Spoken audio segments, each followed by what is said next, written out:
اسرائيل اللي جايه مع مصر وتركيا. عمرك شفت صرصار بيطير طالع في بودكاست وتكييف وقاعد بيفتي في مستقبل القوه العظمى؟ يعني ساب الشبشب والبلاعات وطالع يحلل استراتيجيات عسكريه. الصرصار بقى ده مقتنع ان الحرب اللي جايه مش مع ايران خالص، لا ده بيقول لك الحرب اللي جايه مع مين؟ حرب اسرائيل اللي جايه مع مصر وتركيا. والله العظيم زي ما بقول لك كده. الجاسوس العجوز الصرصار المطيوز طالع يقول لك لازم اسرائيل ترجع ايران للعصر الحجري وفي اسرع وقت عشان تلحق تفضل البعبع الحقيقي اللي هو احنا. تعالى لي بقى كده يا قمر عشان نعرف الصرصار ده جاب الثقه دي كلها منين؟ بطاقيه امك اللي عاملاها لك بالتريكو دي اللي شبه قرص الجله. ومين اللي ناسي يقول له ان الشبشب لسه صاحي ومش بينام؟ الصرصار ده يا سيدي اسمه جوناثان بولارد. اللي ما يعرفوش ده مش مجرد واحد طالع يهبد على السوشيال ميديا، ده تاريخه حافل، بس حافل بالخيبه والويبه والبلاعات. الصرصار ده في الثمانينات كان شغال محلل استخباراتي مدني في البحريه الامريكيه، يعني بياكل عيش من خير امريكا. عمل ايه بقى؟ راح سرب كميه معلومات سريه بالهبل لاسرائيل، وهو ده بالظبط اللي بينطبق عليه المثل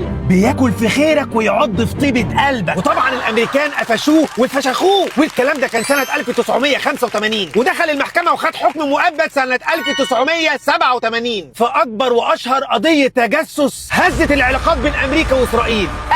ودلوقتي قاعد في التكييف، وبدل ما يتدرى من الكسوف طالع يتحفنا بارائه اللوزعيه. قال لك ايه بقى يا عم جوناثان في البودكاست؟ قال لك تركيا ونفوذها في سوريا مقلق جدا، واي عسكري تركي قرب الحدود السوريه ده تهديد اكبر من النووي الايراني نفسه. سيبك من تركيا، تعالى لي بقى عن كلامه عن مصر. قال لك ايه؟ قال لك التسليح المصري وزياده قوات الجيش وقربها من الحدود ده خطر داهم. وليه بقى؟ عشان الابحاث والصحافه عندهم بتقول ان عداء الشعب المصري ليهم لا يمكن استيعابه. طب بذمتك يا بولارد يا صرصار مطيوز، دي محتاجه تقارير ولا ابحاث يا ولا؟ ده احنا بنرضع الكره ده في الببرونه من واحنا لسه مولودين. احنا جيل ورا جيل بنسلم حب بعض للبلد دي، وقفشات السينما والدراما اللي معلمه عليكم يعني مش محتاجه دكتوراه عشان تتاكد ان الشعب ده ما بيصفاش من ناحيتكم واصل. الفكره بقى يا بولارد ان في فرق شاسع بين انك تقعد في بودكاست تهرتل وتشرب شاي بالنعناع وبين انك بس تفكر تقرب من دوله بحجم مصر. مصر يا صرصار مش ميليشيا ولا تنظيم مسلح ولا دوله منهكه بحرب اهليه علشان تطلع تتمنظر علينا يا عم صرصار اللي بيطير يا مطيوز.